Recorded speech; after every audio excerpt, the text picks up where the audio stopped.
வணக்கம் தமிழக மக்களே. அரசியல் தீபாவளி அரசியல் பார்வையில் நம்ம இன்றைக்கு பார்க்க இருப்பது மதுவிலக்கு துறை. அரசு தமிழக அரசு சார்பில் நிறைய துறைகள் இருக்கிறது. அதில் எல்லாமே மேம்பட்ட துறைகள் என்று கேட்டால், இப்போது நெடுஞ்சாலைத்துறை என்பது ஒரு நெடுஞ்சாலையில் இருக்கக்கூடிய விஷயங்களை அது சாலை போடுவது, சாலை சீரமைப்பு, சாலை விரிவாக்கம், சாலை பழுது பார்க்குதல், அதிலே குளங்கள், ஏரிகள், நீரோடைகள் எல்லாம் இருக்கலாம், பாலம் கட்டுதல், இது போல் அமைப்புகளை சாலை நெடுஞ்சாலைத்துறை என்பது ஒரு சிறப்பான. அதே போல் நீர்வளத்துறை. நீர்வளம்னா நீரை பாதுகாக்கும் துறை. நீரை எப்படி சேகரிப்பது, நீரை எப்படி சிக்கனப்படுத்துவது, எப்படியெல்லாம் கையாள்வது என்பதை சொல்வது நீர்வளத்துறை. அடுத்த கட்டமாக மீன் வளத்துறை அப்படின்னு ஒன்று இருக்குது. இந்த மீன் வளத்துறை எப்படின்னா, மீன்களை எப்படி பாதுகாக்க வேண்டும், அதை எல்லா மக்களுக்கும் தெரியும். கிட்டத்தட்ட ஆண்டுக்கு ஒரு முறை கிட்டத்தட்ட 3 மாதங்களுக்கு மீன்களை வளர்க்கும் நோக்கத்தில் அதற்கு மீன் வளத்துறை என்பது, வளத்துறை என்றாலே அதை மேன்மைப்படுத்துவது, அதை வளர்ப்பது, பாதுகாப்பது என்பது தான் பொருள். அப்போ இந்த துறைகள்லாம் சரியான பெயரை இட்டு உள்ளது அரசு. தமிழக அரசு சரியான பெயரை, மின்சாரத்துறை, இந்த மாதிரி துறைகள்லாம் மேம்பட்ட பெயர்கள், அதற்கு ஏற்றவாறு பெயர்கள். அப்போது இதெல்லாம் வளரக்கூடிய விஷயங்கள். நம்ம மீன் வளத்துறை, நீர் வளத்துறை, அப்புறம் அதே போல் சாலை மேம்பாட்டுத்துறை, நெடுஞ்சாலைத்துறை, இப்படியெல்லாம் இருக்குது இல்லையா? இதெல்லாம் ஒரு சிறப்பான துறையாக செயல்பட்டு கொண்டிருக்கிறது.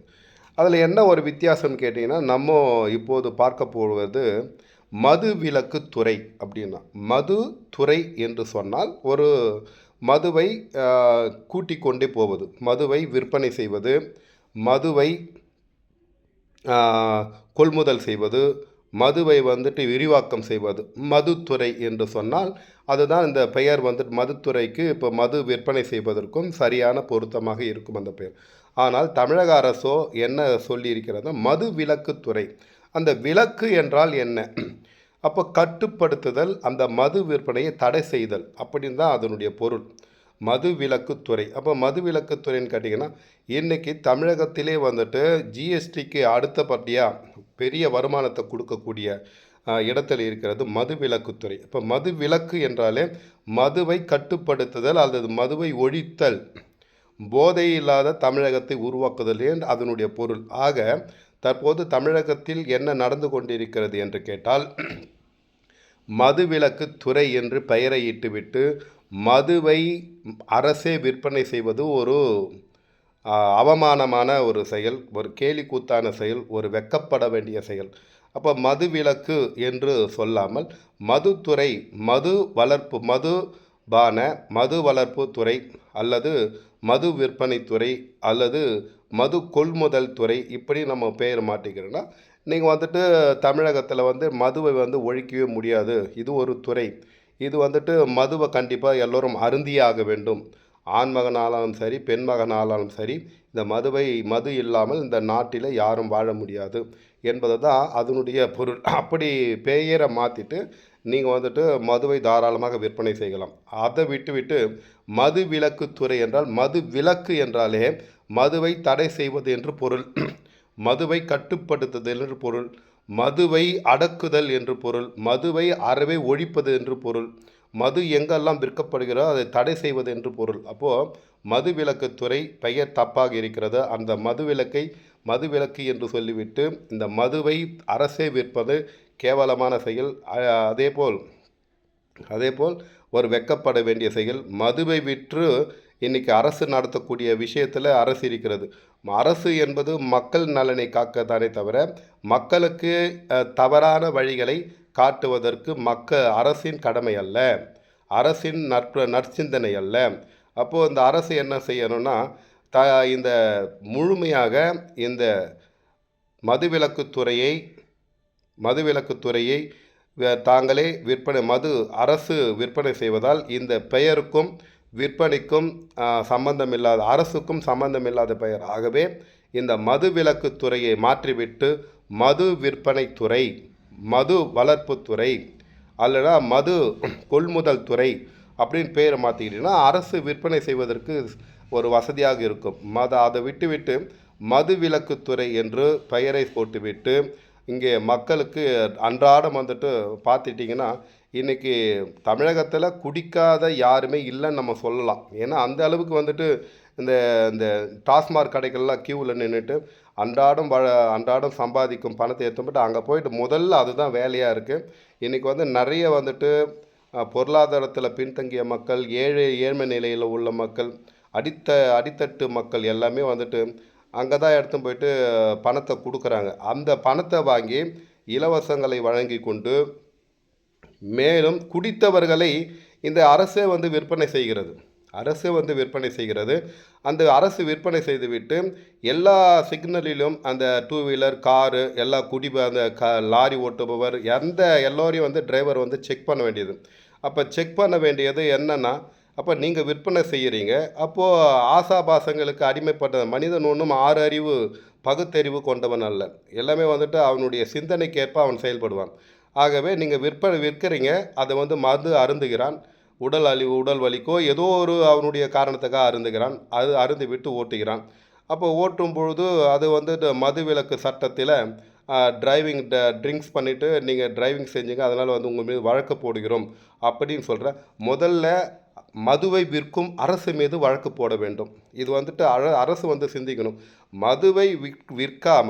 மதுவை அரசு விற்காமல் குடிப்பவர் மீது, குடித்து விற்று வாகனம் ஓட்டுவர் மீது வழக்கு போடுவது ஒரு சிறப்பான நிலை, சரியான வழக்கு, சரியாக நேர்மையான வழக்காக இருக்கும். அதை தவிர்த்து விட்டு அரசை விற்பனை செய்கிறது. அந்த அரசு விற்பனை செய்துவிட்டு சில நிமிடங்களிலே, சில நேரங்களிலே எல்லா சிக்னலிலும் வாயை ஊதுங்க அப்படி சொல்லிட்டு, விஷில் ஊதுங்க அப்படின்னு சொல்லிட்டு எல்லாரையும் செக் பண்ணிவிட்டு அங்கே விற்பனை செய்வது ஒரு மக்களுக்கு ஒரு இழப்பு, பொதுமக்களுக்கு ஒரு இழப்பு. அந்த மது குடிப்பதனால் அந்த எந்தெந்த மனிதெல்லாம் மது குடிக்கிறனோ கட்டுக்கடங்காமல் மது குடிக்கும் குடும்பங்கள் இன்றைக்கு அல்லாடி கொண்டிருக்கிறது.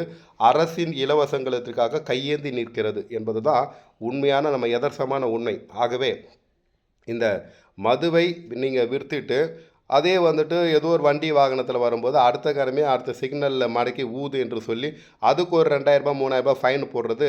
முதல்ல வந்துட்டு மதுவை விற்கின்ற அரசு மீது நம்ம வந்து வழக்கு போடணும். அரசுக்கு இப்போ குடித்தவர் வந்துட்டு ஃபைன் கட்டுறார், ஓட்டக்கூடாது. அதாவது குடிப்பவர் வாகனத்தை ஓட்டக்கூடாது, அது சட்ட ரீதியான தவறு, அது சரி.